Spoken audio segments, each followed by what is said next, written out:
Bismillahirrahmanirrahim. Assalamualaikum warahmatullahi wabarakatuh. Alhamdulillah. Alhamdulillahilladzi bini'matihi tatimmus salihat wa bifadlihi tatanazzalul khairat wal barakat wa biqudratihi tatahaqqaqul maqasid wal ghayat. Asyhadu an la ilaha illallah wahdahu la syarika lah, ilahul aradina was samawat, wa asyhadu anna sayyidana Muhammadan abduhu wa rasuluhu sayyidus sadat. Allahumma salli wa sallim wa barik wa karrim ala sayyidina wa maulana Muhammadin wa ala alihi wa ashabihi ila yaumil ma'ad, amma ba'd. Para pemirsa TVRI Sumatera Selatan yang dimuliakan Allah Subhanahu wa taala. Inni uhibbukum fillah. Hamba yang dhaif senantiasa mencintai saudaraku semuanya karena Allah Subhanahu wa taala. Sebagaimana Allah pertemukan kita di dunia ini dalam ketaatan, dalam kebaikan, semoga kelak Allah pertemukan kita di dalam surganya yang tertinggi. Amin. Allahumma amin. Para pemirsa yang berbahagia, tema kajian kita kali ini akan membahas seputar syukur akan mengikat nikmat Allah Subhanahu wa taala. Allah Subhanahu wa taala dalam banyak ayat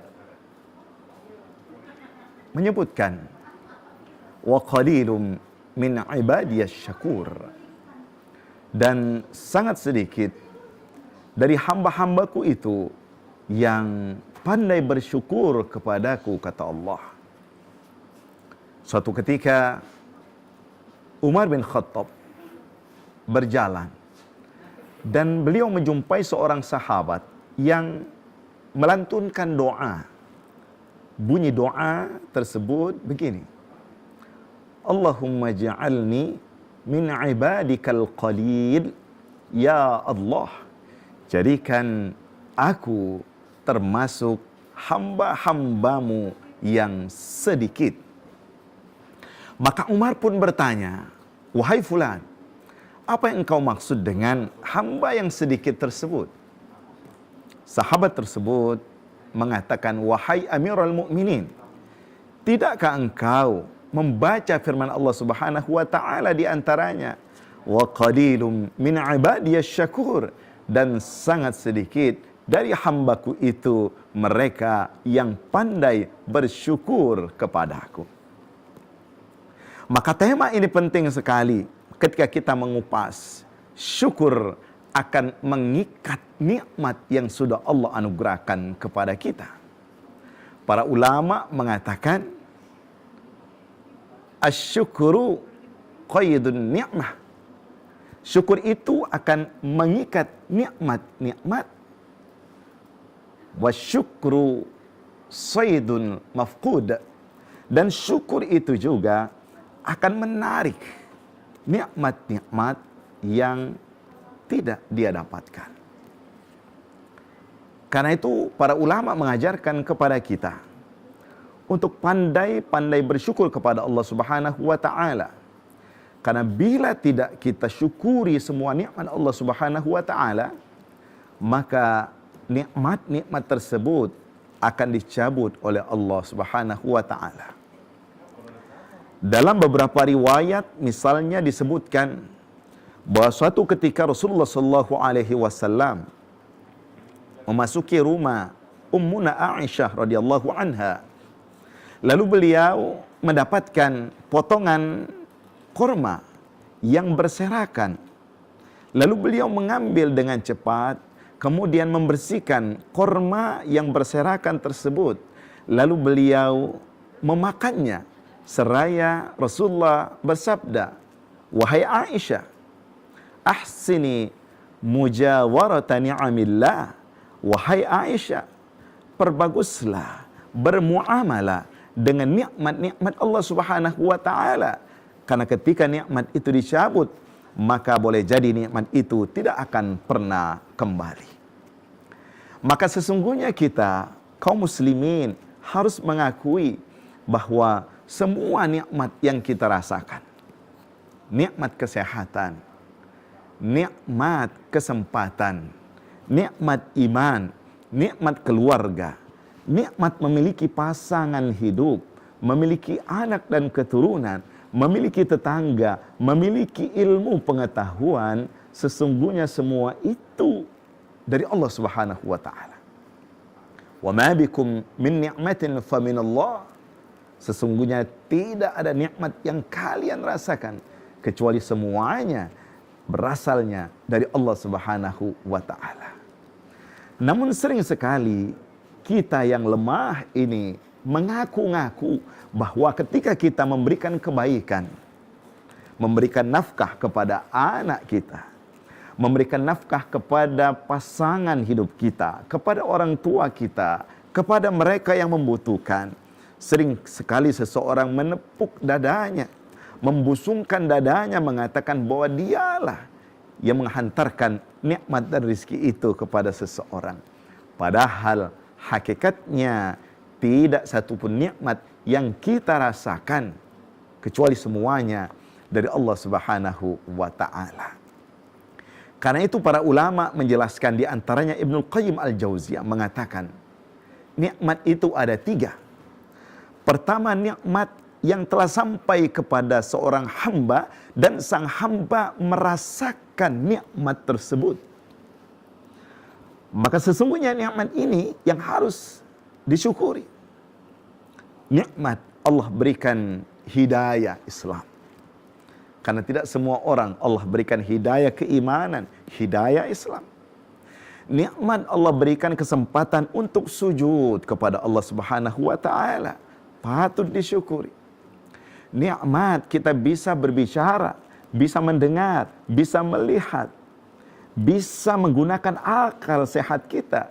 Itu semuanya adalah nikmat dari Allah Subhanahu wa taala, dan itu sesungguhnya nikmat yang memang sudah ada pada manusia, dan manusia itu merasakan nikmat tersebut.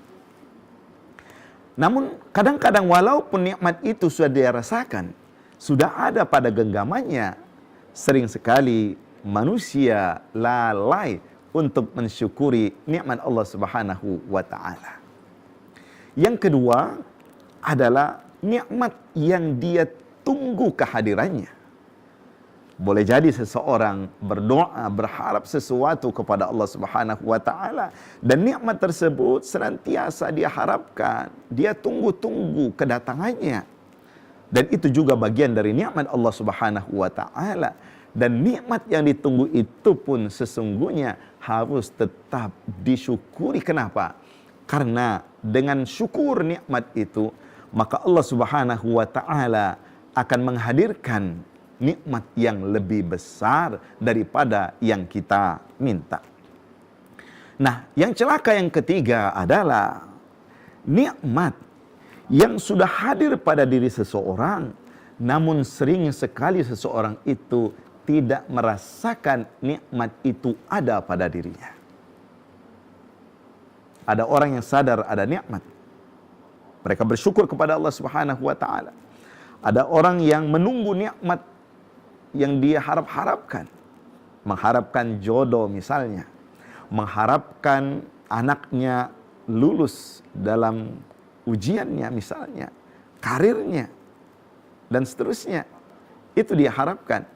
Dan ada juga nikmat yang sesungguhnya telah ada pada diri kita, namun sering sekali seseorang itu merasa bahwa nikmat itu tidak ada pada dirinya. Ada seorang ulama yang terkenal kesolehannya, kealimannya, Ibrahim bin Adham.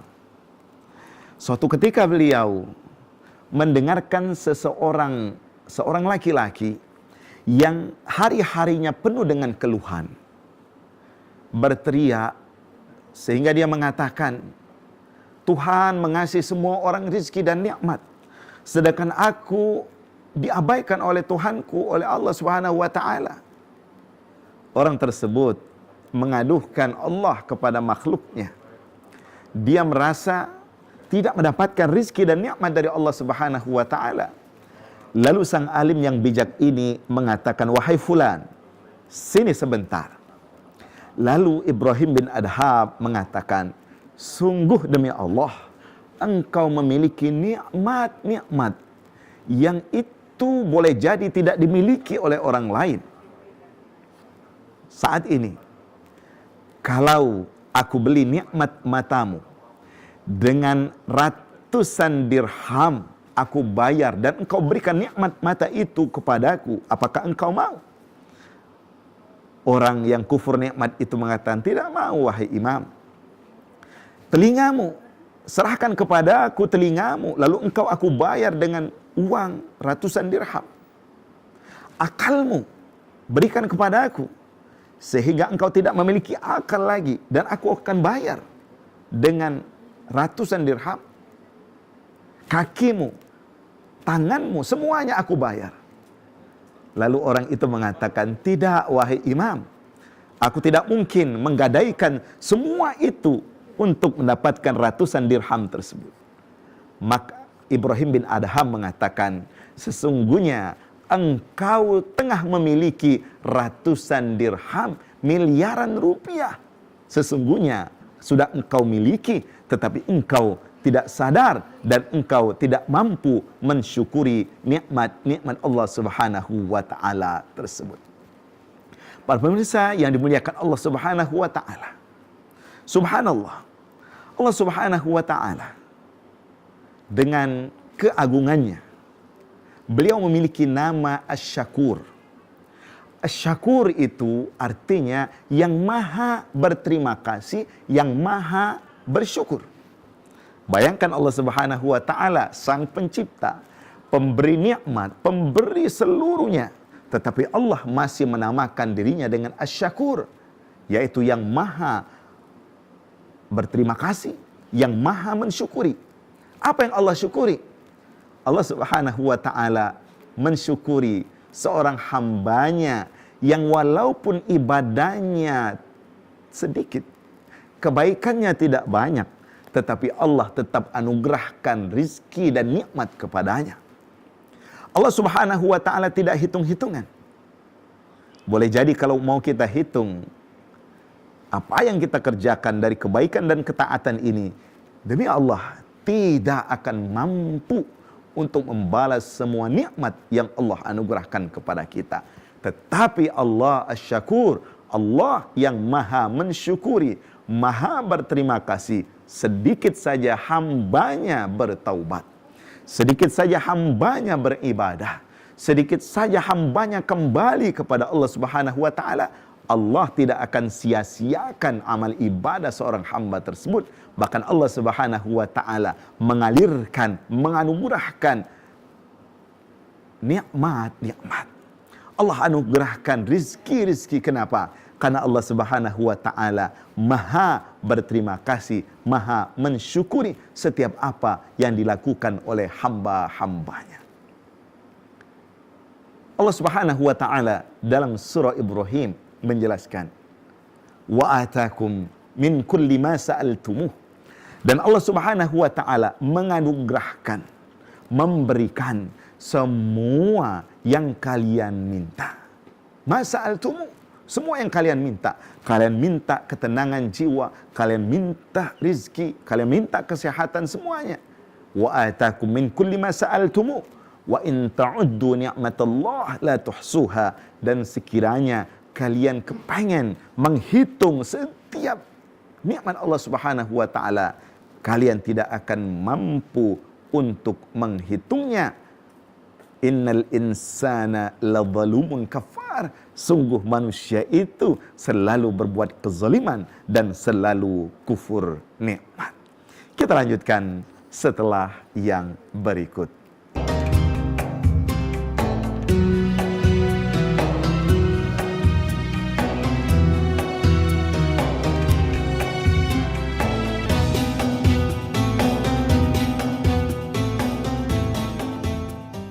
Para pemirsa yang dimuliakan Allah Subhanahu wa taala, pertanyaannya, apa itu syukur dan bagaimana cara bersyukur dan apa yang akan didapatkan oleh orang yang pandai bersyukur.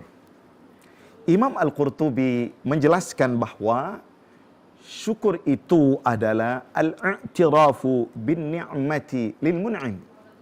Seseorang betul-betul mengakui bahwa nikmat itu anugerah dari Allah Subhanahu wa taala. Dan yang kedua, dia tidak menggunakannya kecuali dalam ketaatan kepada Allah. Syukur adalah as-sana'u 'alal mun'im. Seseorang memuji Allah Subhanahu wa taala, mengagungkan Allah Subhanahu wa taala atas semua nikmat yang sudah dianugerahkan kepadanya.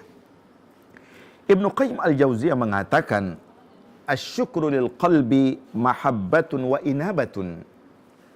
Syukur itu ada 3 dengan hati, yaitu seseorang cinta kepada Allah Subhanahu wa taala dan kembali kepada Allah, mengakui bahwa nikmat itu memang berasal dari Allah. Nikmat yang dia rasakan, kesehatan, rizki yang dia miliki, itu dia dapatkan atas kuasa Allah Subhanahu wa taala. Bukan seperti Qarun yang mengatakan innama utituhu ala ilmin indih. Harta yang banyak ini aku dapatkan karena kecerdasanku berbisnis, karena kehebatanku mencari peluang-peluang harta. Dan itulah ungkapan Qarun. Dia merasa bahwa nikmat-nikmat itu dia rasakan, dia dapatkan karena kepiawaiannya dalam mencari nafkah, sehingga dia menjadi orang yang kikir. Nah, seseorang yang bersyukur kepada Allah Subhanahu wa taala, dia harus i'tiraf.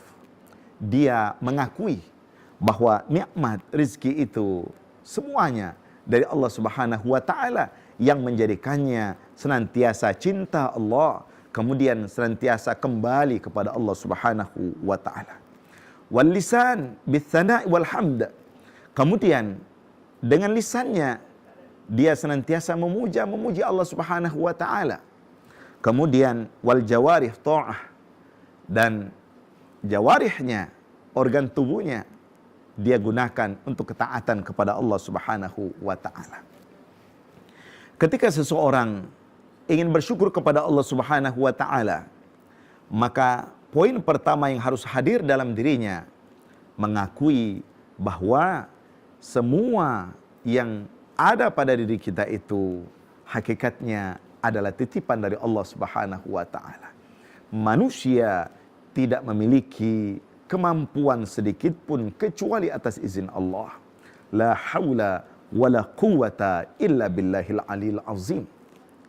Bahkan untuk mengangkat cangkir minum saja tidak sedikit orang bersusah payah. Kenapa? Karena boleh jadi Allah hilangkan nikmat bisa mengangkat cangkir tersebut. Tidak sedikit orang-orang yang boleh jadi untuk menutup bajunya, meletakkan kancing bajunya di tempatnya pun kesulitan. Kenapa? Boleh jadi Allah angkat nikmat tangannya sehingga dia tidak mampu itu.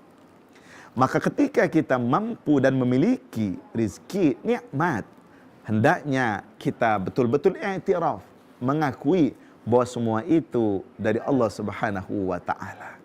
Manusia tidak memiliki daya dan upaya kecuali semuanya atas izin dan kehendak Allah Subhanahu wa taala. Tugas kita hanya melakukan, berikhtiar. Yang menentukan adalah Allah Subhanahu wa taala. Kemudian yang kedua adalah bil lisan. Setelah dengan hati, maka harus ditunjukkan dengan lisan kita. Memperbanyak alhamdu wa syukrulillah.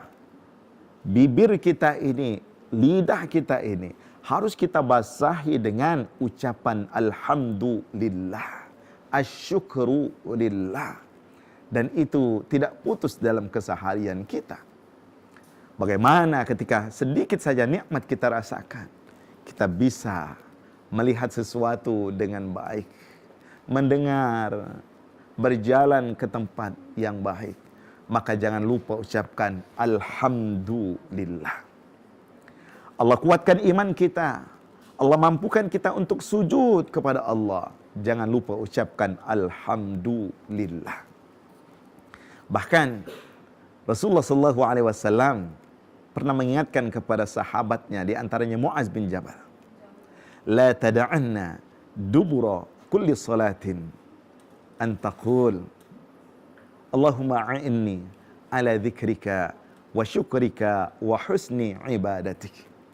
Wahai Muaz, kalau bisa jangan engkau lupakan setiap selesai solat engkau baca doa ini.